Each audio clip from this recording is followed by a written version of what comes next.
A little girl with pink hair sat by her mother's bedside and held her hand while tears flowed from her eyes. The room was plunged into silence, broken only by the quiet breathing of the sick woman. The protagonist did not understand how it happened, since her father had died, and now her mother was sick as well. The girl felt her heart shrinking from the fear of losing the only close person. She realized that she could not lose her mother. So she gathered her strength and, squeezing her mother's hand, whispered to her mother to wait a little longer. She promised herself that she would definitely save her, no matter what it cost her. A butler knocked on the Duke's office, whereupon the Duke invited him in. The butler warned his master that there was someone to see him. The man wondered who had dropped in on him, and he hoped that no one had posted an advertisement looking for a new maid. He leaned back in his chair, waiting to see who would enter his office. The man was the Duke of House Charlotte, by the name of Benjamin Charlotte. A girl entered the conversation and said that she was not here to become a maid. Her voice sounded firm and determined despite her young age. Then the protagonist put a necklace on the table and said that the Duke could not know her, because this pendant was a memorial gift from the girl's father, Liam Charlotte. Duke looked at the jewelry carefully, his gaze clouded for a moment, as if he remembered something from the past. Duke asked the main character what her mother's name was, whereupon she replied that her mother's name was Renata, and also added that she used to work here as a maid. The Duke reflected on the girl's words and said that he had heard that it was love to the grave. Duke Charlotte then turned to the butler and asked to leave them alone. The butler bowed and silently left the study. The man asked the girl how her mother was living since Liam's death. The girl confessed that they lived in poverty and misery, like most women raising children alone. Her voice trembled, but she tried to hold on bravely. The main character realized that normal people would feel sympathy for this, but the people of this estate would probably only feel joy. After all, they hated her mother because she was a maid. This thought filled the girl's heart with bitterness. The protagonist realized that this was the only place she could turn to for help, because she had to help her mother. Therefore, the girl confessed that her mother was sick.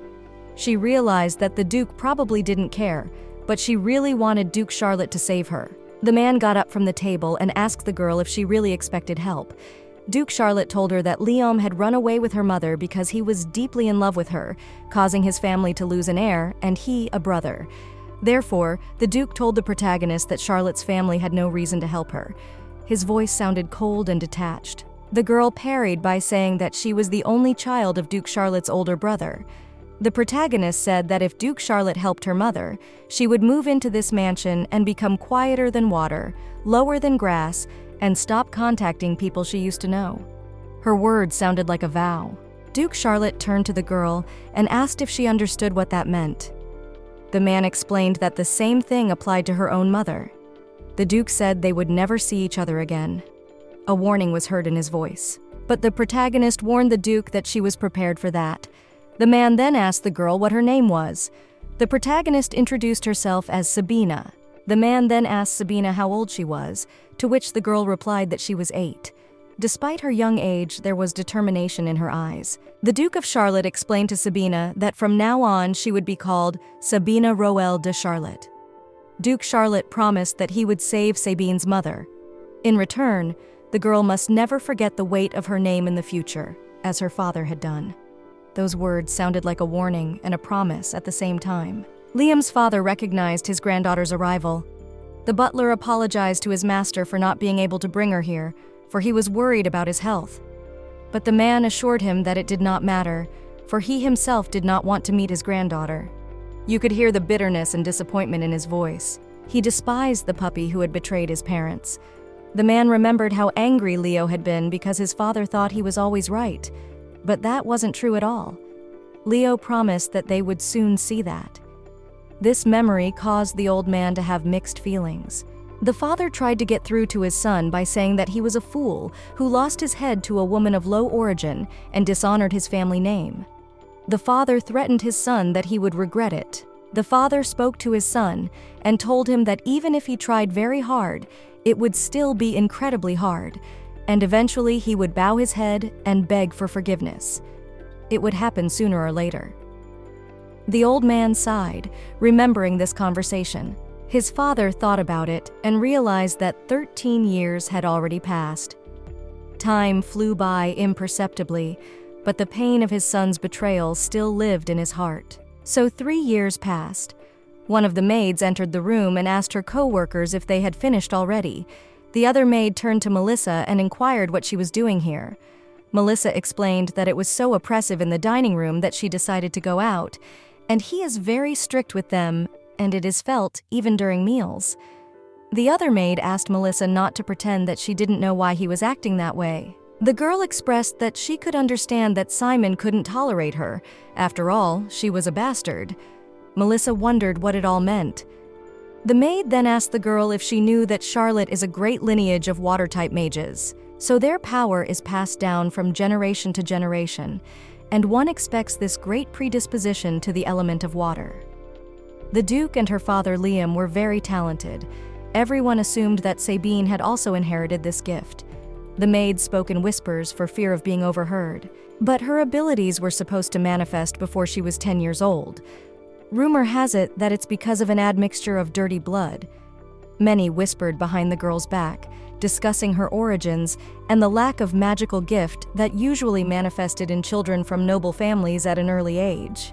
The girl was sitting at the table when suddenly her grandfather approached her.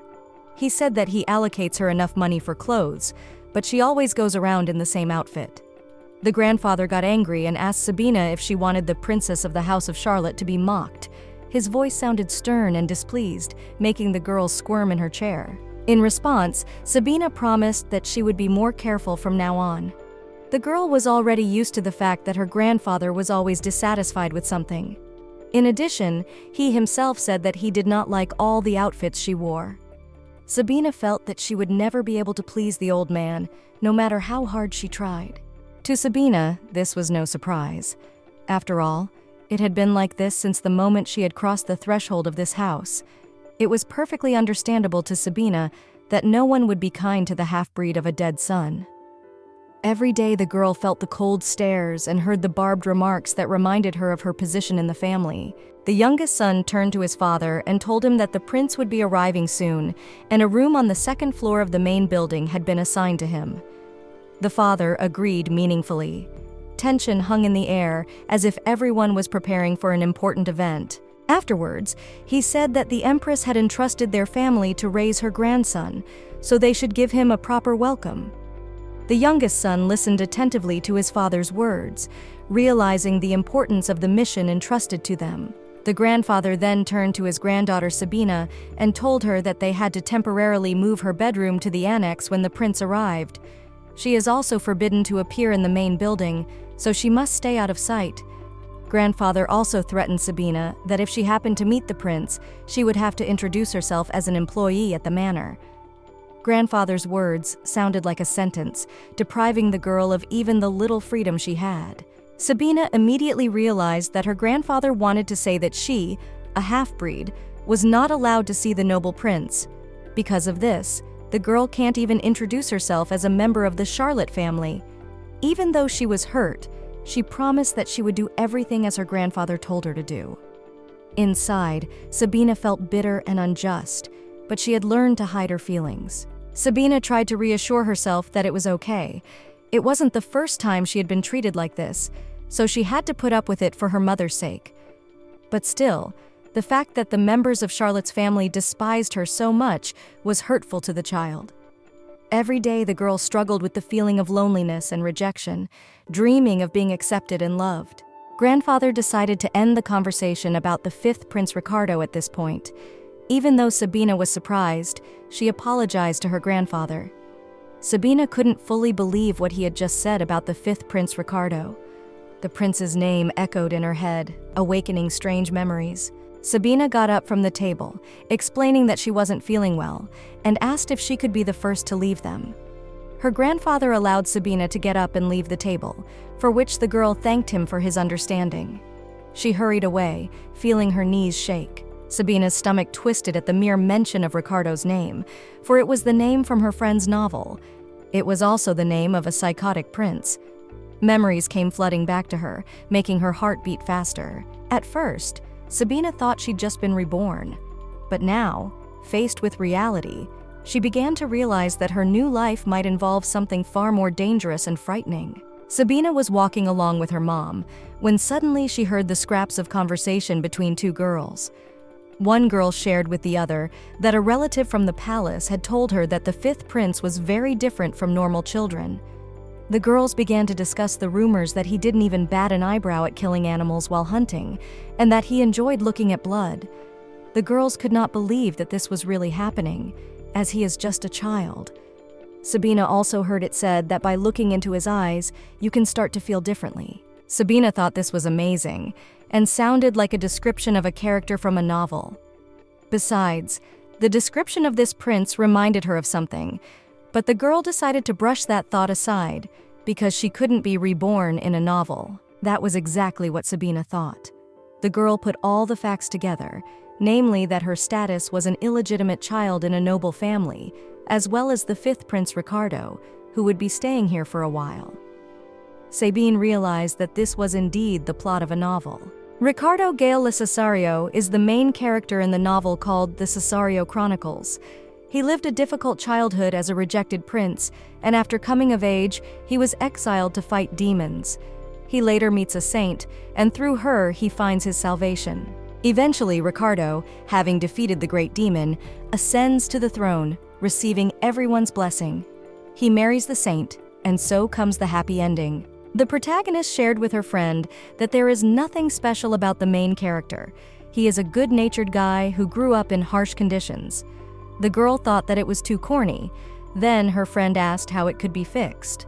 The girl replied that the main character should be cool, everything should be perfect in him, but he lacks feelings and needs a heroine who will fill his heart with love. The girl asked who Sabina is and why she is more important than the beloved of the protagonist.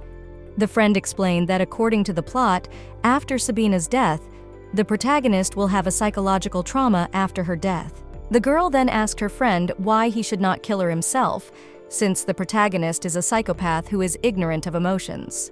Eventually, the girl agreed and began to record exactly that, changing the outcome of the story. Sabina, watching from the sidelines, wanted the author to be proud of the story she had created, because it was a grave mistake to change the novel because of a couple of tips. Sabina wanted to prevent this somehow, but ended up just waking up in her bed. The girl realized that she had been haunted by the dream again. Sabina realized that she perfectly remembered the name Ricardo Gale de Cesario. After all, her friend had rewritten the novel on her advice, and the book had become as dark as the character, without compassion or humanity. And she was reborn, doomed to be killed by the protagonist. Sabina was happy for her friend when the novel became popular after the changes, but now there was a psychotic prince in the Cesario Empire, and he, according to the novel called The Cesario Chronicles, would want to kill Sabina. The girl didn't understand why exactly she was reborn in this book. Besides, she is not Sabina from the novel at all, so she is not strong in magic. Sabina decided to accept it, because in any case the prince is on his way here, and she can't do anything here. Sabina began to think about whether there was a way to influence the plot, because if nothing to change, she could die. But the girl had no ideas at all, so she began to think about what she should do, because she does not want to die. Suddenly, the girl was called by the teacher and was indignant because she could not believe that Sabina was not in class, and then asked if the girl knew what time it was. Sabina recognized that voice, which belonged to Madame Clarice. Sabina was surprised to learn that the afternoon class had been moved to the morning. It was the first time the girl had heard about it at all. She glanced at the clock and saw that it was only 7 in the morning, and even for morning classes it was too early. Still, Sabina decided it was pointless to argue. The woman walked up to Miss Sabina and introduced herself, and then added that she would be the one who would be the one to teach Sabina everything Mr. Simon wanted to see in her. Sabina could not deny that Madame Clarice was in charge of her education at the request of Simon, her grandfather. Madame Clarice notified Sabina that today they would continue their study of tea etiquette. Sabina knew that her grandfather Simon was obsessed with her education, so even the teacher's words here were law to her. The girl understood that if it was necessary to piss her off, it was worth calling Madame Clarissa. Madame Clarice had made it to the point that in just 3 years, she had made up for lost time. She especially suggested that it wasn't about her outstanding teaching abilities, because she was just waiting for Sabina to make a mistake. Every day she watched her student closely, looking out for the slightest blunders and faults. The girl began to pour tea into cups, and Madame Clarice, who was watching this picture, became angry. Sabina looked at her angry face, assuming she had not refilled. The girl's hands trembled slightly from exertion, but she tried not to show her excitement. The teacher asked Sabina what she was doing and then told her to pour more. Eventually, the cup was full to the brim. Then the teacher told her student Sabina to pick up the cup. Madame Clarice's eyes glistened with anticipation. She clearly expected the girl to fail. Sabina couldn't believe that Madame Clarice had told her to fill such a large cup completely. The girl realized that the teacher was trying very hard to get her wrong. Because the cup was full of tea, Sabina had a hard time holding it with one hand. The girl had the distinct feeling that she was about to spill it. She took a deep breath, trying to keep her composure and balance. Then the teacher got angry because Sabina's finger was raised too high. Eventually, the girl couldn't stand it, and the cup collapsed to the floor, spilling the entire contents. The hot tea spilled all over the floor, forming a large puddle. The maid, who was watching this picture, was in complete shock, assuming what kind of scandal was about to happen. The maid immediately ran up to her mistress, inquiring if she was all right, for the tea was very hot. The maid faded away, for she saw that there was not even a towel near her. She looked around helplessly, not knowing how to help the situation. Madame Clarice, on the other hand, was very pleased and told Sabina that she had to do as she had been taught. Sabina put the cup back on the saucer and looked at her teacher with an unkind look. The girl's eyes were filled with indignation and resentment. This did not go unnoticed by Madame Clarice, who asked Sabina why she was looking like that. The teacher's voice was full of feigned surprise and sarcasm. Sabina turned to her teacher and said that was not something she should say. Madame Clarice asked Sabina if she was trying to shift the blame to someone else. The woman felt that the incident could have been avoided if Miss Sabina had not been a half-breed. There was obvious contempt in her words. Sabina realized that Madame Clarice had no intention of apologizing, showing her contemptuous attitude. Madame Clarice had trained Sabina very cruelly. She told her to keep her back straight, and if she dropped a book again, she would not get lunch. Every remark of her teacher was imbued with venom and dislike. Sabina realized that her teacher always mocked her, but the girl did not expect that Madame Clarice would still cross the line. A feeling of anger and despair was building up inside Sabina. Suddenly, the girl thought about what was the point at all if she was going to be killed by the prince anyway, and no one could protect her. So Sabina decided that she would no longer tolerate such an attitude towards herself. Determination appeared in her eyes. Sabina rose from her chair, picking up the teacup and throwing it on the floor, whereupon the dishes shattered. The clinking of broken china echoed around the room. Sabina then turned to her teacher and told her that she was fired. The girl's voice trembled, but it was full of confidence. Madame Clarice wasn't going to leave things as they were and asked Miss Sabina what she was doing. Sabina explained that an employee who harmed an employer should be fired, then asked the teacher if there were any problems. Madame Clarissa immediately faltered and tried to explain that it was an accident, and she just wanted to train Miss Sabina properly, as she always had only good intentions. However, a falseness was heard in her voice. Sabina threatened Madame Clarice that she must call her princess from now on. And now that Madame Clarice was apparently no longer Sabina's teacher, the girl felt control of the situation returning to her. The woman was trembling all over and was in complete shock. Sabina continued to say that Madame Clarissa was not competent enough to teach anyone. Sabina then turned to a maid named Melissa and asked her to escort Madame Clarissa to the exit. Melissa approached Madame and indicated that she would escort her, but the woman was so thoroughly enraged that she unleashed her magic on the innocent maid. The air in the room filled with energy, and Melissa recoiled in fright. Sabina, looking at the whole scene, realized that the woman was completely insane for using magic on an ordinary person.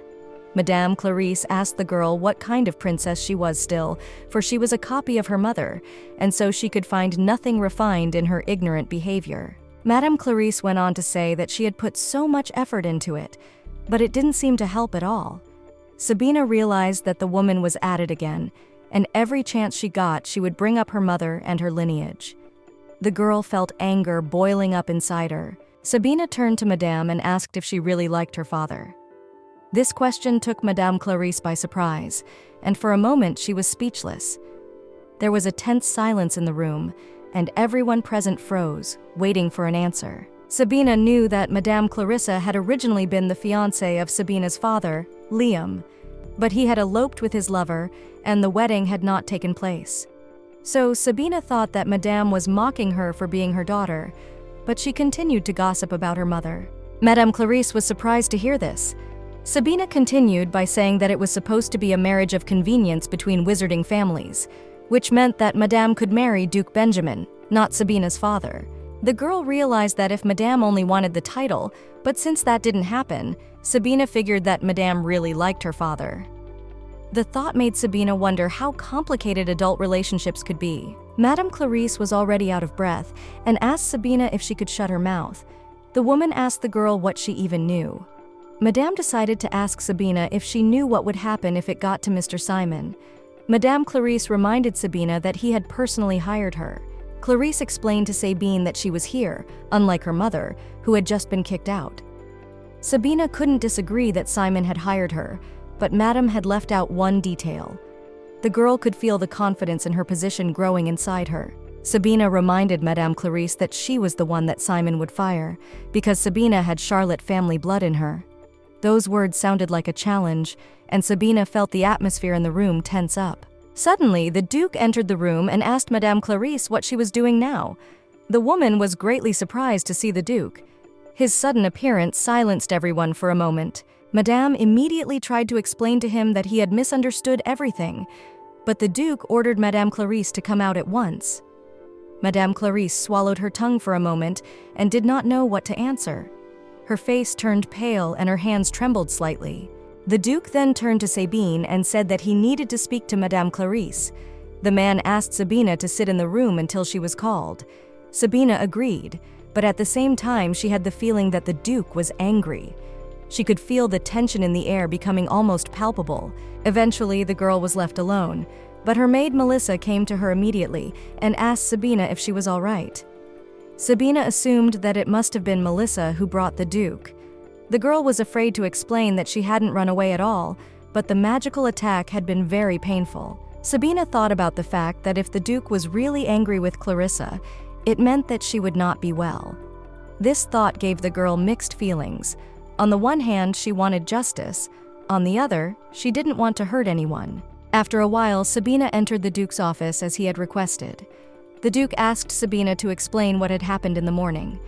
The girl took a deep breath, preparing to tell her version of events. The girl was surprised to hear it, assuming that Madame Clarisse had managed to justify herself while they were alone.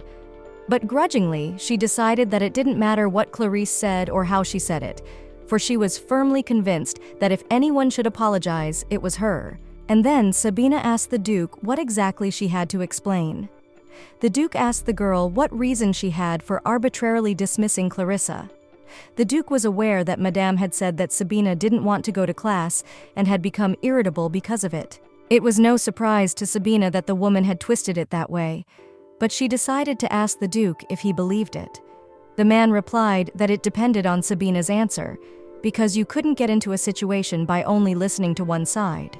Sabina couldn't help but agree and suggested that perhaps he might actually take her side. Then the girl clutched the hem of her dress and lifted it, exposing her leg, which had a large burn. The Duke jumped up and asked the girl what it was. Sabina explained that it had happened at a class on tea etiquette. The girl said that she had a cup of tea filled to the brim in her hands, about the same size as the one on the table next to the Duke.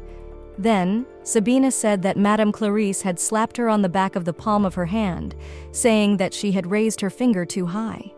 As a result, the girl got scared and spilled the tea, resulting in a burn on her leg. Sabina also said that she had heard that Madame Clarisse was her father's fiancée. The girl asked the Duke if he could be sure that there was no malice in her act. Duke thought for a few seconds and decided that it was worth changing teachers. Duke added that Dr. Eugenia was with her assistants at a conference, and so he would arrange for her to be assigned to Sabina upon her return. His voice sounded caring and concerned. Duke also asked Sabina that if anything like this happens next time, she should let him know immediately. Sabina thought about how that didn't sound very appropriate, like she should listen, but she was well aware that no one trusted her. Besides, the Duke was the one who kept tabs on Sabina the most. The girl nodded, agreeing with the Duke's request, but deep down she felt a mixture of gratitude and wariness. Sabina thought about the fact that Mr. Simon had purposely brought Madame Clarice.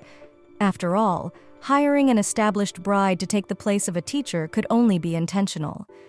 Sabina doubted that they would have listened to her if she had complained not about Madame Clarice, but about Mr. Simon. The girl realized that it might not be expected, but thanked the Duke for his concern. The Duke warned the girl that he would be busy with preparations until the prince arrived and was afraid that he would not be able to carve out the time to find a new teacher. The Duke also warned Sabina that he would need to have all the details sorted out for the upcoming dinner with Lady Annabelle. The Duke also warned Sabina that Fabian would be back soon. Sabina was greatly surprised when she heard that. Sabina accidentally broke the vase that Fabian's father had given her. The young man, looking at the whole thing, told the girl that she should have been more careful, as it was a very valuable item, and she had broken it. Fabian suggested that it must be hard for Sabina to pretend to be a princess, except that Sabina was well aware that he had deliberately tripped her up. It was Duke Charlotte's eldest son named Fabian Charlotte. He was also Sabine's cousin. Fabian, like all members of the ducal family, was hostile towards Sabine every time he saw her. Fabien accused her of something she didn't do, as if he wanted her to be hated even more. Things became calmer when Fabian entered the academy, but when he returned to the manor, Sabina tried her best to stay out of his sight. The Duke had warned Sabina that he planned to stay at the mansion while the prince was visiting, and he asked her to keep a low profile. After all, one must give a proper welcome to His Highness. Sabina was angry when she heard this, for she thought she was unworthy to say a word. It even seemed ridiculous to her. The Duke also added that they had decided to have a family dinner for the occasion. Lily Annabelle would be invited. Since it was a family event, Sabina should attend it too. Sabina dutifully agreed and warned that she would behave in such a way that no one would be embarrassed. Sabina, upon leaving the Duke's office, realized how angry she had become. The girl realized that the Duke did not even care about her, and so she decided that she would forget and would not waste time thinking about it. After all, the most important thing now was to stay out of the prince's sight. The maids were whispering that Madame Clarissa had been fired for hurting Miss Sabina. The maids said that even Madame Clarissa's father had come to ask for forgiveness, but the Duke was adamant. The girls pretended not to notice all this abuse of the young lady. One of the maids said that she hoped they would not be thrown out in the same way as Madame Clarice. Suddenly, the head maid approached the girls and gave them a cold stare. The head maid asked the girls what they were doing here. The maids stopped discussing the latest news in an instant. They were afraid that if they failed, they would be fired as well. And so they were afraid that the gentleman would find out about their neglect of the misses. The head maid warned the girls that they should have realized this earlier and been more careful. In the meantime, the head maid asked the girls to be more polite, for Sabine was still a mistress as long as the Duke recognized her as part of the Charlotte family. Melissa was treating Sabina's wound. The girls' thoughts were occupied with the fact that she would no longer have to attend Madame Clarisse's classes. Also, no more meetings or lessons. Sabina had never imagined it would end this way, but she was glad that it would make up for all the years of bullying. Sabina said the burn was worth her dismissal.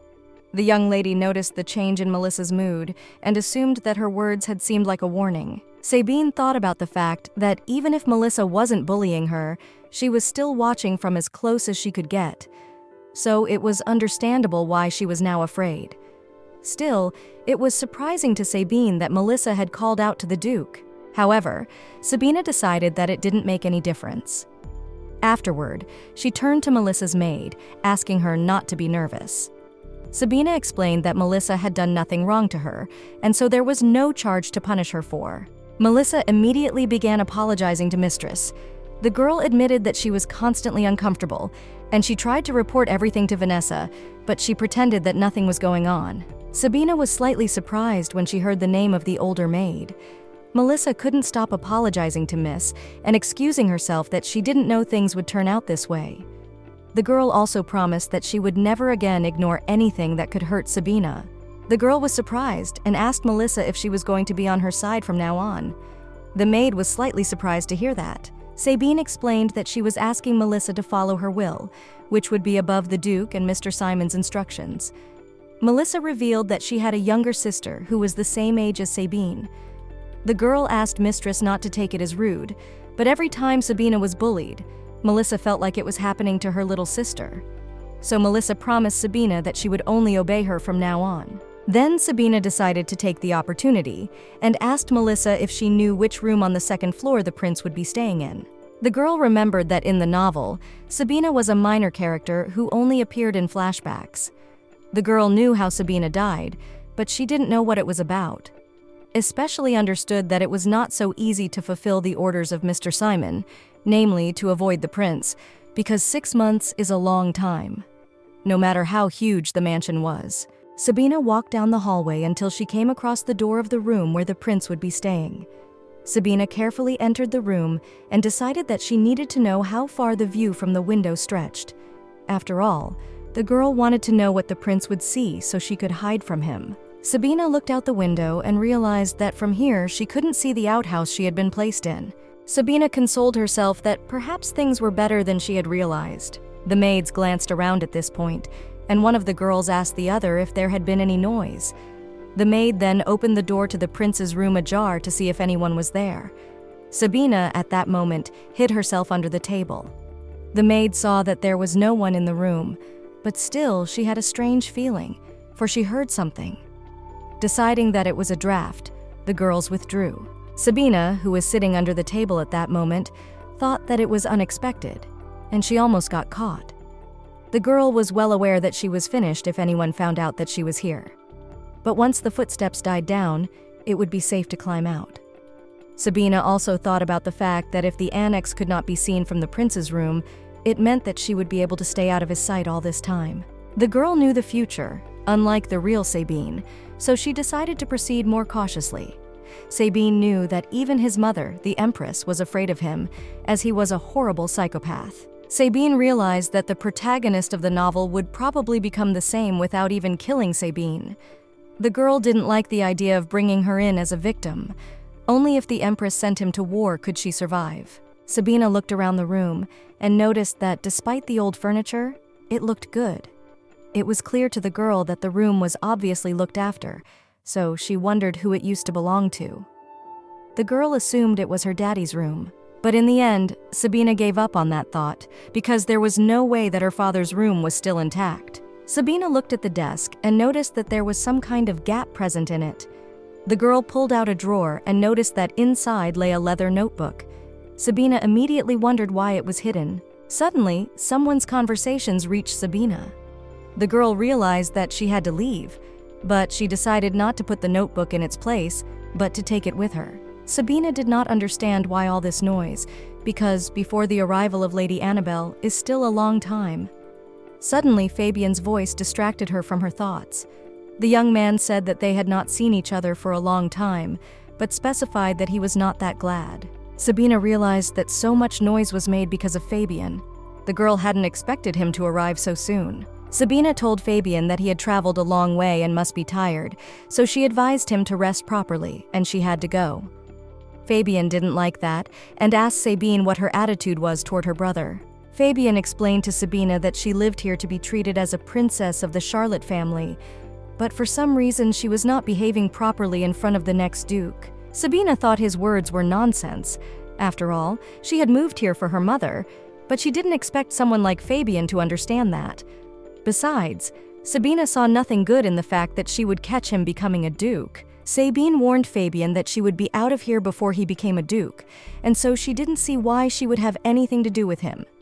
Therefore, Sabine repeated that she had no reason to please him. Fabian was slightly taken aback by Sabine's words, but then he resumed his bullying manner and asked Sabine if she even knew what she was saying. In response, the girl decided to let Fabian think what he wanted. Sabina realized that if she was destined to die, why not share her thoughts? Fabian tried to get through to Sabine, saying that she had been done a favor by leaving her in this house, but she was being too ungrateful. Fabian thought that Sabina should be thrown out of the house to an orphanage. The girl was surprised, which made Fabian think she was scared, but then Sabina said that was a good idea. Sabina asked Fabian if he could tell that to the Duke, because she wanted him to ask him to send Sabina to the orphanage. The girl realized that if she went to the countryside, she would have no business with the princes or the house of Charlotte. Therefore, Sabina, knowing the plot of the novel, could succeed. The girl tried to explain to Fabian that they were on the same side, and therefore he should go and tell the Duke. Only Fabian did not like the idea very much. Sabina began to think that sending Fabian was already a mistake.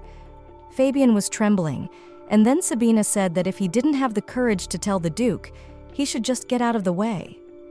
Sabina asked Fabian not to make her repeat herself. Fabian got angry and pushed Sabina, causing the girl to fall.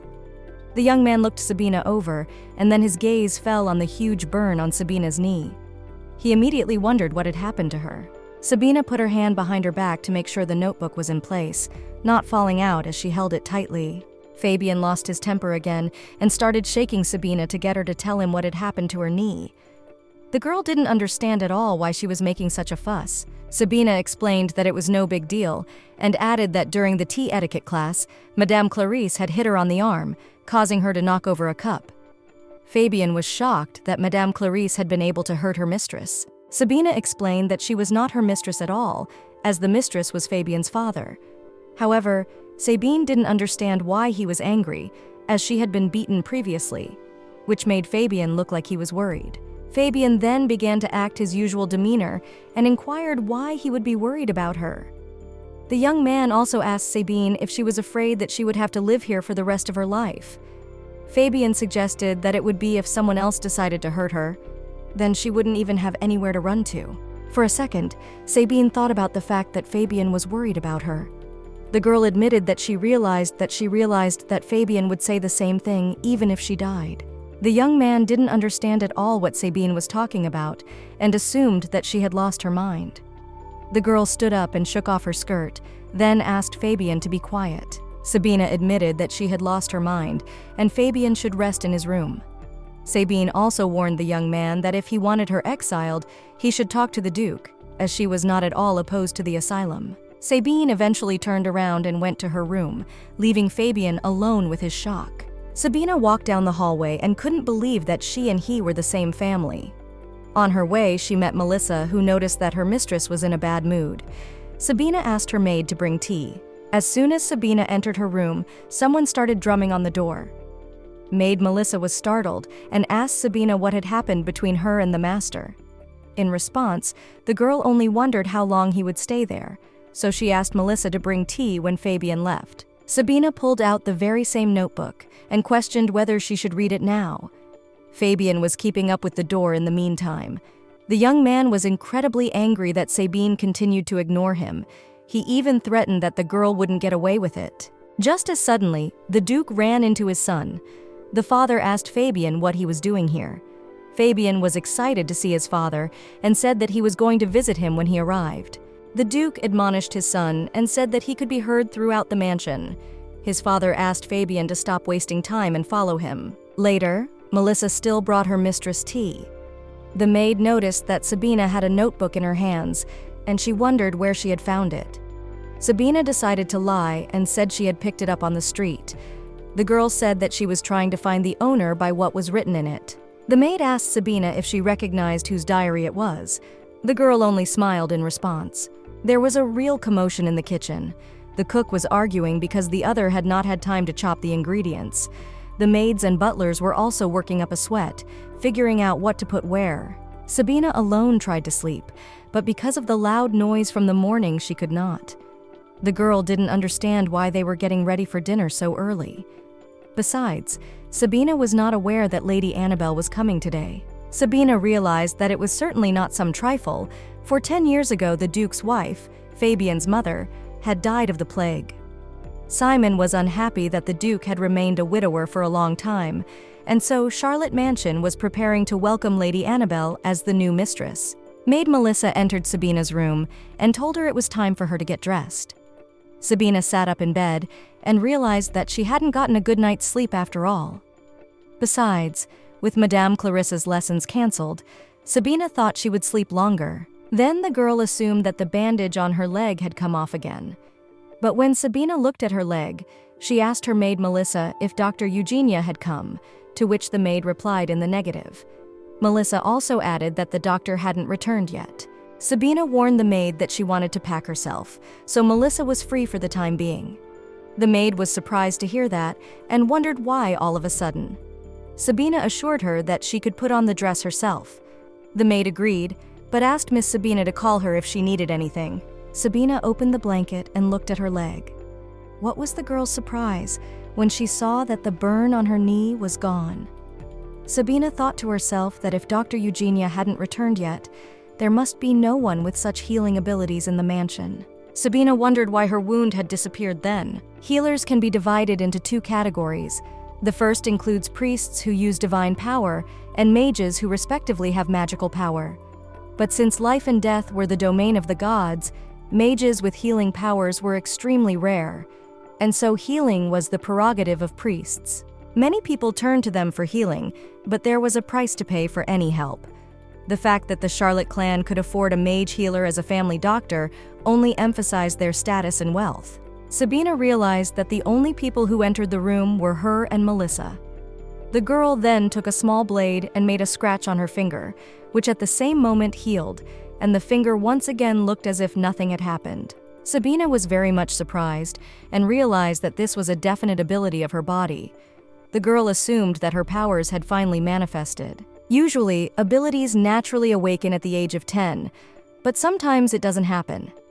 In such a case, one must keep magical stones containing vast amounts of magical power with them, or get it from an experienced magician to open the path forcibly. Sabina remembered how Madame Clarice had infused her with magical power. Sabina thanked the madam in return. Just as suddenly, the woman said that she thought Mr. Simon and the Duke had already surrendered. Madame Clarice believed that what Sabina was born as could not be hidden or fixed. The girl thought about the fact that she had been receiving magical power for a long time, but did not understand why it manifested itself now. Sabina was brought out of her musings by the voice of the maid, who informed her that the Duke was asking her to come down. Sabina took the maid's words to heart and replied that she would be right down. Sabina decided to wait for Dr. Eugenia first, as she was a healing mage and might be aware of the situation. The girl also began to have thoughts that she might be able to use this power on others. Sabina suggested that she could heal her mom and also get rid of this hellish place. As soon as Sabine left the room, she ran into Fabian. The young man noticed that Sabina had the sense to dress normally, but the girl only ignored his words and walked on. Fabian told himself that there was no point in ignoring her, since he knew what she was up to. Fabian asked Sabine if she was going to go off into the middle of nowhere to be treated like a princess. The young man also added that everyone here knew who she really was. Fabian did not calm down and started teasing Sabina that she wanted to be in charge of the commoners. But in response, Sabine told Fabian to think what he wanted. Fabian did not calm down and told Sabina not to make illusions. After all, she does not think that there are no people there. Besides, when she appears there, how rumors will spread and she will become an outcast. Fabian's flow of words stopped when the Duke began to appear on the horizon. He asked the children what they were talking about. Fabian replied that it was just a normal conversation with his sister, whom they hadn't seen in a long time. The father asked Fabian to stop talking nonsense and come over to him, as Lady Annabelle would be arriving soon. The butler and the maid lined up, and then a girl named Annabelle Rosa Marie entered the room. She was dressed in an elegant dress that emphasized her graceful figure. Her hair was arranged in an elaborate hairstyle adorned with bobby pins. The girl said that she was honored to be invited to the Charlotte family estate. Her voice was melodious and pleasant, with a slight accent that gave away her aristocratic background. The Duke, dressed in a strict suit, took the girl's palm and kissed it, saying that she had honored them with her presence. His eyes shone with warmth and sincere hospitality. Simon, who was standing next to the Duke, also greeted the girl, saying that it had been a long time since they had seen each other. He was dressed in a dark blue suit that blended perfectly with his graying temples. Annabelle said she hoped Mr. Simon was doing well. Her smile was genuine and warm. Sabina, who was watching the scene, reflected on what she had heard, that Annabelle had recently lost her husband a few years ago. Looking at their faces, one would never tell that this was the Duke's second marriage. Sabina shifted her gaze from the Duke to Annabelle, thinking that in social circles, Annabelle was known for her exceptional beauty, as were members of the Charlotte family. Annabelle, noticing the young man standing next to Sabina, approached the young man and said that she was pleased to meet him. The girl also added that from what she remembered, he had made great strides at Lowell Academy. Her voice sounded interested and respectful. Fabian, blushing slightly at the compliment, admitted that he was honored that such a fine lady as Annabelle had heard of him, whereupon he gallantly took the girl's hand and kissed it. She laughed sweetly and said he was a true gentleman. Fabian looked flattered, his eyes shining with pleasure. Then Annabelle glanced at Sabina. In response, the girl crouched in a curtsy, greeting Annabelle. Sabina was dressed in a modest dress that nevertheless perfectly emphasized her youthful beauty.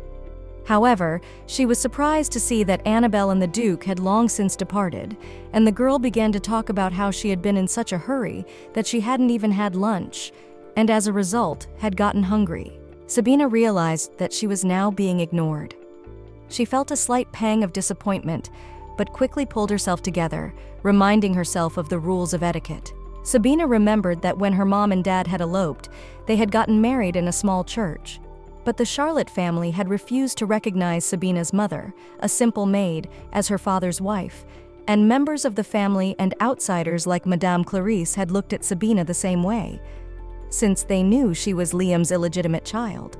Sabina realized that she shouldn't be surprised by Lady Annabelle's reaction, as she was grateful that at least the food was good, since there was nothing else good about this place besides food. Simon asked Lady Annabelle if that was really what the Count had said, to which the girl replied in the affirmative, and added that the gentleman had no idea how cruel he had been to Annabelle. Sabina watched their conversation and thought about the fact that because Mr. Simon was the initiator of the marriage, only the two of them were involved in the conversation. The girl noticed that the Duke seems not interested at all. Nevertheless, he is forced to marry, but the very idea that one cannot remain a widower is very old-fashioned. The Duke turned to Sabina and said that she had no classes for now, but he hoped she would continue to study. The girl was slightly surprised to hear this, after which she replied that she was catching up on her reading. Sabina didn't understand why the topic was even brought up here. The Duke asked Sabina what she was reading. The girl confessed that she was currently engaged in a book called The Relationship Between Geography and Economics. The girl also added that there was an article describing the amendments made to the tax laws, and she was trying to make sense of it. Sabina realized that it was a very difficult book for her age, but when she left this place, she would need to earn money. Lady Annabelle remarked that Sabina seemed to be very smart and wondered why they hadn't hired a teacher for her. The Duke said that they had to fire him a few days ago due to some circumstances, and they would find someone else soon. Lady Annabelle said that she didn't think that would be necessary. Annabelle said that it would be nice at her age to go to school and socialize with her peers, as there are good schools and boarding houses at this time. The Duke was slightly surprised to hear this. Annabelle went on to say that there was no reason for the man to continue caring for this child. Sabine at this time thought about the fact that it wouldn't be so bad, as boarding school was a great option for her. Sabina thought about the fact that there was another man who wanted to get rid of her. She looked at Fabian, mentally wondering if he had anything to say. But in response, the boy only looked questioningly at Sabina. The girl assumed he was faking it or seriously didn't understand. Lady Annabelle knew that the Duke was a generous man, but Liam was completely irresponsible. The girl also added that even though he claimed he didn't care about his duties as heir, but at such an important moment, such a mistake could not be made. Annabelle, pulling a smile on her face, said that it was extremely unfortunate. The girl asked if he thought his brother had made a terrible choice. Mr. Simon coughed. Annabelle then began to justify that she had only said that because she was sorry, and she hadn't meant anything by it. Lady Annabelle said that there was nothing to blame Liam for. The girl believed that the only problem was that he had been too trusting. Annabelle couldn't believe that some servant had dared to shamelessly seduce her master. Lady Annabelle added that no one knew if Liam was really the father of that frivolous woman's child. The Duke interrupted Lady Annabelle's monologue, suggesting that she had had enough, and it was time for her to go home. The girl at first did not understand what the Duke was saying, whereupon the man repeated that he was asking Lady Annabelle to leave this table. The girl was utterly shocked when she heard this. The Duke then turned to a maid named Josephine and asked her to prepare a carriage and collect Lady Annabelle's luggage, The girl tried to explain that she had no intention of hurting the Duke. The Duke turned to her father and said that since the marriage was already off, he thought it would be a good idea to call it a day. Annabelle blew up and slammed her hands on the table upon learning that the marriage would not take place. The girl didn't understand how anyone could be so adamant over such a trifle. Annabelle turned to Mr. Simon and asked what he would say. The man explained that he believed that the most important virtue in marriage was respect for each other. Mr. Simon asked Lady Annabelle who she thought had decided to keep this child on the estate. The Duke told Lady Annabelle that he didn't think they were a good match for each other in that regard. Sabina, who was watching the whole scene, didn't understand at all what was going on. The Duke didn't even pay attention to such things. Annabelle did not calm down and tried to prove to everyone that after all, Sabina is still the daughter of a simple servant. But the Duke added that she was also the daughter of his brother Liam Charlotte, and the maid that Annabelle insulted is the love of his life. The Duke explained to the girl that compared to her and her love of Unitarian gossip, she is a woman of much higher caliber, regardless of status. The Duke then turned to Sabina, telling her that the meal was over and she should return to her room. The Duke also turned to the girl and asked if her leg was still bothering her. Sabina answered in the negative, but she was still wondering what to do. After all, she was worried that everything had gone wrong because of her. Sabina was so scared that she could not look at Mr. Simon's face. Suddenly, the Duke came up to Sabina and took the girl in his arms. In his heart, he decided to carry Sabina to her room. On the way, the girl begged the Duke to put her on the floor because she could walk on her own. Then the Duke replied that she should have left earlier. The butler and the maid were completely shocked by this picture. Sabina tried to explain that she just panicked when the lady raised her voice, but that she was fine that way. Sabina still asked the Duke to let her go. The girl didn't understand at all why he was suddenly acting this way. It made her feel very uncomfortable. Sabina began to speculate options. What would happen if Mr. Simon got angry? Besides, the Duke had never even stroked her head before, let alone hugged her. Sabina began to wonder why the Duke was starting to act like this. Sabina wanted to explain to the Duke that he couldn't do that to Lady Annabelle, considering they were about to get married. The man explained to the girl that a couple conversations didn't mean that he was obligated to walk down the aisle, since he'd never wanted to. The Duke explained that he'd said he wanted to make Fabio the next Duke, but they hadn't agreed. If they married, there would be a lot of problems in the future. Sabina was relieved when she realized that it wasn't her fault, since the Duke had planned to break the engagement from the beginning. And it was just an act to scare Lady Annabelle away. And Mr. Simon was probably done talking to her by now. Sabina was incredibly relieved that she hadn't ruined anything. The Duke entered Sabina's room and laid her down on the bed. The girl thanked the Duke for his help. The man admitted that he had always been curious why she called him Duke. Sabina didn't know what to answer other than that he was the Duke, so she didn't know how to address him differently. The man asked that Sabina call him uncle from now on and address her grandfather accordingly. Sabina was greatly surprised and tried to object, but the Duke cut her off so she wouldn't even try to object. Sabina tried to explain that even if she called the Duke uncle and Mr. Simon grandfather, they would not treat her as a member of the family. Therefore, the girl did not understand the point of changing the address. Sabina realized that this was exactly what she wanted to say, but she did not dare. Her uncle asked Sabina not to let anyone insult her and to remember that she was a member of the Charlotte family. Sabina promised that she would keep that in mind. Her uncle decided that this was the end of their conversation, and as he left, he asked the girl to rest. Sabina lay in her bed and tried to remember how it was in the novel. The girl scrolled through the thoughts that the Charlotte family played an important role in the empire, so it was often mentioned in the novel, especially when Ricardo took over. Duke Benjamin had been the first to turn against him. Sabina realized that even though the novel didn't describe what was going on within the family, but given that the Duchess was nowhere to be found, they never married. But in any case, Sabina felt relieved. The girl also realized that if the Duke had married, she would have had to deal with her as well. But Sabina's train of thought was interrupted when she realized she was falling asleep. Sabina summarized that tonight's dinner was not as bad as she had expected. As Sabina was putting her things away, she thought about the fact that she should have brought a bigger bag, but then dismissed the thought, deciding that she wouldn't need a lot of outfits in the annex. Melissa, watching her mistress with resentment, wondered if she would only take clothes. Sabina thought about the fact that as long as the prince lived here, she wouldn't dare to go outside. So she decided it was worth taking that notebook with her. Suddenly, Fabian came into the room and told Sabina that not only had she ruined her own father's life, but now she was interfering with Fabian's father as well. Sabina asked Fabian in all colors if he couldn't understand how her coming into the family would affect him. Fabian didn't understand what Sabina was talking about, and then the girl explained that if they got married, they would have a child who would become the heir to the Charlotte family.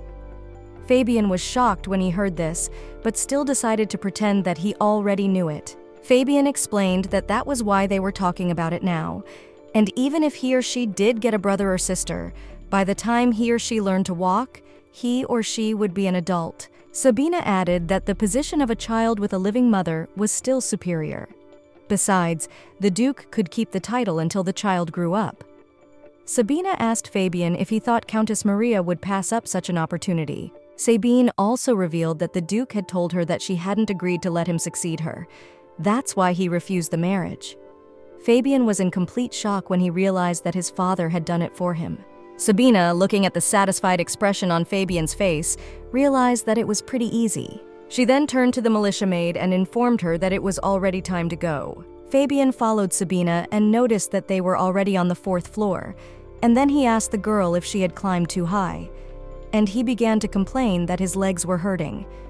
Sabina looked at Fabian and wondered who was making him follow them. Sabina went up to the 4th floor because that's where the attic was, and that's why the prince wouldn't go up to the top floor of the annex. Maid Melissa stopped by one of the doors, letting Miss know they had arrived. Melissa, Sabine, and Fabian entered the room and were completely shocked to see that the room was in the worst condition. Fabian asked Sabina if her father had really assigned her this room, since it looked more like a warehouse. Sabina threw Fabian's arm off her shoulder and pointed out that there was a bed in there. The girl realized that she had been a real fool since she had believed his kindness, and yesterday, Sabina realized that she would not have been given such a room without the Duke's permission. Fabian became angry and turned to the maid, inquiring about the room. Melissa was in a complete stupor, as she herself had not expected to see something like this. The maid tried to explain that Vanessa had told her that this was the room. Fabian, as soon as he heard Vanessa's name, ordered the maid to bring her here immediately. The maid obediently followed her master's order. Vanessa went up to the attic and asked the young master why he had called her. The girl added that she was just about to escort the miss to her new room. Sabine realized that was bullshit and mentally asked Vanessa to pretend that she'd at least noticed her. Melissa explained that she'd tried to talk to Vanessa, but she'd walked right past her as if she hadn't seen her. Sabina realized that since she'd moved into the mansion, no situation that woman had had a hand in had ended well. Fabian became angry and asked Sabine what she thought of the horribly dirty room. Sabina pretended as if she didn't understand what the young gentleman meant. Fabian lost his temper and asked the woman not to pretend she didn't know. The young master was incredibly angry that Vanessa had dared to put a member of the Charlotte family in such a place. Vanessa replied that nevertheless, she had only done what Mr. Simon had ordered. Sabine asked Fabian to stop, but that infuriated him even more. The girl shouted that she would stay here, whereupon Fabian calmed down.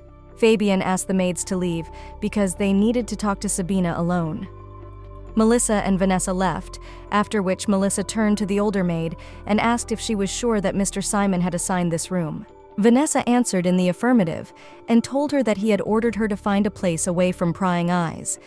And so Vanessa decided that the attic fit the description perfectly and fit the status of a simple maid's daughter. Fabian asked Sabine if she was really going to stay here.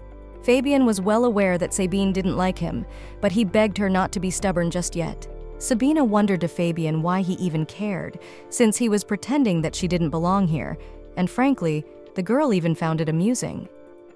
Fabian didn't understand why Sabine was talking like that to a man who wanted to help her. Sabina asked the young man if he wanted her to bow to him in gratitude.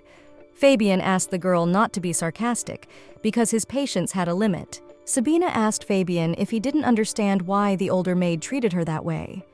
Sabina assumed that the reason why she was sent to such a room was probably also known to Fabian, and all because Sabina is an illegitimate child who has no right to show herself in front of a foreign prince. That's the problem. After all, both Fabian and his father, and even his grandfather, all of them pretend she doesn't exist. Fabian was shocked after Sabina's remarks. Sabine asked Fabian if there was no way he would understand, because she knows why Vanessa and the other maids treat her like that, but Fabian is so much worse than them. So Sabina told Fabian if he understood, he should get back to his academy and stay out of her way. Fabian walked over to Sabina and told her to her face that he understood her very well, then headed for the exit and slammed the door loudly behind him. Sabine sat down on the floor and began to ponder the fact that the room spoke for itself, namely that she was of the Charlotte bloodline and also a despicable half-breed, the product of the love that had led Liam to his death. Sabina began to contemplate what she should do now, for this could not go on any longer. The girl realized that she just couldn't take it anymore. At first, all Sabina thought about was how she could avoid seeing the prince, but now everything outweighed her disgust for Charlotte's family, and she didn't want to stay here anymore. If she made Fabian angry, maybe she'd get lucky, and he'd kick her out as soon as the opportunity arose. But it was also a mystery to Sabina why he was trying to help her. Sabina wondered that if Fabian didn't kick her out, who would then? The girl decided that she should go to the Duke and ask him to send her to a boarding house, but then gave up that thought, realizing that he had refused Lady Annabelle's marriage for that reason. Sabina realized that the Duke's dignity would not allow it, and in such a case, Sabina was left with only one person who could influence her fate. Therefore, the girl decided that she should turn to Mr. Simon. But the problem is that for 3 years they have never had a normal conversation, so Sabina decided that she needed an excuse to meet him. The girl suggested that maybe she could find answers in the diary. Sabina went to Vanessa and warned her that she wanted to take over the kitchen for a while, and she would also need an assistant. The older maid asked Sabina if she could find out what had brought her here. Sabina admitted that she wanted to cook something, and it wouldn't take long. The head maid allowed Sabina to use the kitchen, but said that everyone was very busy at the moment. She then asked if there was anyone who would be willing to help. In response, the girls only silently and shamefully averted their eyes. In the end, Vanessa decided that Sabina would not be able to find a helper. Then she said that it was time for her to do other things. But before that, Sabina turned to Vanessa and asked if she knew why Madame Clarice had been kicked out. Vanessa asked Sabina why she had suddenly asked that, after which the girl explained that she had allowed herself too much, and if a dog bites a nursing hand, that dog will be gotten rid of. Vanessa in return promised that she would remember, but the older maid was very unhappy with the way Sabina had behaved towards her. The maids turned to Sabina and bashfully explained that they would leave her because they still had a lot to do. Sabina was eventually left alone in the kitchen. Just as suddenly, Melissa entered the room and announced that she had brought everything she had asked for. Sabina was relieved that it was expected that no matter what to carry, no one would be singled out to help. Melissa admitted that she hadn't even known that Mr. Simon suffered from insomnia, and frankly, she couldn't believe it until she talked to the maid who worked there. Melissa wondered how Miss Sabina knew about it. In response, the girl lied that someone had just told her about it. Sabina read the diary and then realized that it used to belong to her father. So when she had free time, Sabina would read her father's notes. Eventually, the girl learned that he had started keeping them in his teenage years. The more Sabina read, the more she remembered what he was like. After her mother's death, her father's insomnia worsened, and he became addicted to alcohol, although he used to drink very little. It was hard for him to accept that she was gone. When her mother was alive, she often made chamomile tea with honey, but now no one makes it anymore. Sabina realized that this is a very banal story, but she did not expect that a person who at first glance has no weaknesses will suffer from insomnia. Therefore, the girl decided that she had a chance.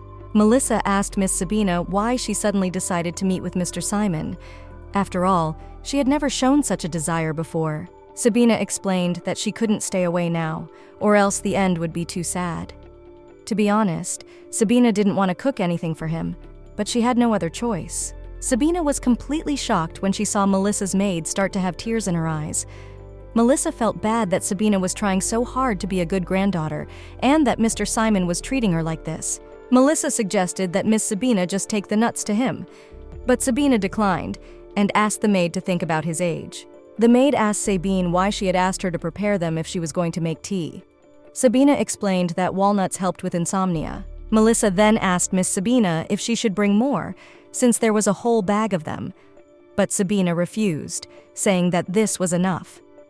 Later, when Sabina decided to visit her grandfather, he was very pleased with her and wondered why she had come at all. Sabina was very scared, but she tried to assure herself that everything would be all right. After all, it was no worse than death. Sabina decided to go ahead with the plan. So she told her grandfather that she would like to talk to him. So she asked her grandfather to give her some time over a cup of tea. Mr. Simon was surprised that Sabina was asking for this at such a late hour. Suddenly, the man sensed a very familiar scent, after which he told Sabina to pass, for which the girl thanked him. Sabina was happy and realized that now it was a matter of little else. The girl was now more than sure that he would send her to the boarding house. After the maid had poured the tea, Sabina informed Melissa that she could go now. Sabina asked her grandfather to taste the tea, whereupon he carefully took the cup from the saucer and was about to take a sip. The man realized that the tea was sweet and just wanted to say something about Grandma, but then he put the cup back on the saucer, deciding that Sabina had nothing to know about it. The man turned his attention to the plate of nuts and noticed that they were a different color than the usual ones. Sabina suggested that her grandfather try them too. Sabina told him that they were walnuts roasted in maple syrup, and since the tea was already sweet, she chose them as a dessert. Grandpa tasted it and said the flavor wasn't bad. Sabina confessed that she had heard that walnuts were good for insomnia, so she asked Grandpa to feel free to gobble them up. Mr. Simon was surprised and asked the girl how she knew he had trouble sleeping. Sabina explained that he is always working hard for the family, so she would like him to get some rest, at least at night. Mr. Simon asked Sabina if she wanted to say that she cooked everything herself. Sabina admitted that she had asked Vanessa to help, but she had refused, so she had to do everything herself. Grandfather was amazed at the insolence of the maid. He didn't understand how she dared to disobey her mistress's orders. After that, he decided to make sure that Vanessa apologized. Sabina thanked her grandfather and realized that it was worth admitting that this time the arrogant character of Mr. Simon played into her hands. And Vanessa had ignored Sabina as she always did, but she hadn't considered a few things. Especially she realized that as long as she belonged to the Charlotte family, Mr. Simon would not turn a blind eye to such neglect from the servants. Even though Melissa, not Sabina, had prepared everything, Vanessa and the other servants were gone, so the truth was unknown to them. Mr. Simon placed the cup on a saucer and asked Sabine what the real reason for her visit was. Sabina confessed that she just wanted to change, as she had caused the problem with Lady Annabelle. Grandpa got a little angry and said that it wasn't her fault here. From her grandfather's reaction, Sabina realized that he had already spoken to the Duke. The girl understood that she was part of a theatrical performance, so she admitted that she couldn't say then that she didn't think Lady Annabelle's proposal was a bad one. Grandfather asked Sabina what she meant, whereupon the girl explained that she was talking about the boarding school. Mr. Simon asked Sabina why she wanted to go there. Sabina was confused as she didn't expect him to ask that. Sabina understood perfectly well that the reason was that she hated them and this estate, and especially not burning desire to die at the hands of the prince. So the girl replied that she wanted to make friends. In response, Mr. Simon said that Sabina was too young to travel that far. Sabina parried by saying that Fabian entered the academy at the same age. Mr. Simon explained to the girl that he was the heir to the Charlotte family and the prince's favorite, and wherever he went, no one would dare touch him. But it is different with Sabina, for her ancestry makes her easy prey. It is for this reason that he is careful to ensure that her manners are impeccable. Mr. Simon explained that if in the future she meets someone who wants to humiliate her, she must be able to stand up for herself and ridicule and trample anyone who dares to speak out about her origins. So grandfather decided that until Sabine was ready, then there was no need to even think about leaving the place. Mr. Simon assured Sabina that he was saying that for her own good. Sabina couldn't believe that the man who had never kept quiet about her origins and despised her more than anyone else was now acting like a real grandfather. Sabina decided that if she told him about the behavior of Vanessa and the other servants, she was sure they would be punished. But it wouldn't be for her sake. It would be for Charlotte's. Sabina didn't know what there was to talk about. After all, she was not recognized by her own family. The girl decided that she had had enough, and if it didn't work out here, then there was no point in staying here. Then she got up from the table and told Mr. Simon that she would go. But before the girl opened the door, her grandfather called out to her, asking if she could continue to serve him such tea. Sabina was shocked and assumed it was because of memories of her deceased spouse. Sabina asked her grandfather to come to the annex, and then she would prepare it any time. The girl deliberately said so that he would see the room to which he had sent her. Sabina explained that the prince was arriving in 2 days, so she wouldn't be able to pay them a visit on her own. Sabine reflected on the fact that her boarding house scheme had failed, and she still couldn't get out of that mansion. Sabine began to run through the thoughts that she had the option of just running away. Later, Vanessa apologized to Miss Sabine, saying that she had been too presumptuous. Sabina closed her book and asked the maid what exactly she was apologizing for. Vanessa replied that for not providing a favor at Sabine's request and for being so arrogant towards her. She especially couldn't believe that the woman had bowed her head to her. It was amazing to the girl what could happen when elders interfered in matters. In response, the girl asked the maid, "Is this really it?" After all, Sabina felt that her misbehavior towards her was not limited to that. Vanessa confessed that 10 mouths would not be enough for her to beg Miss Sabina's forgiveness. Sabina decided it didn't matter and agreed, then told Vanessa that she could go if she had everything. But Vanessa remained standing still, whereupon Sabina wondered why she wasn't leaving. Vanessa admitted that Mr. Simon had suggested that her daughter could be Sabine's friend, and with Mrs. permission, she would bring her to the estate to help.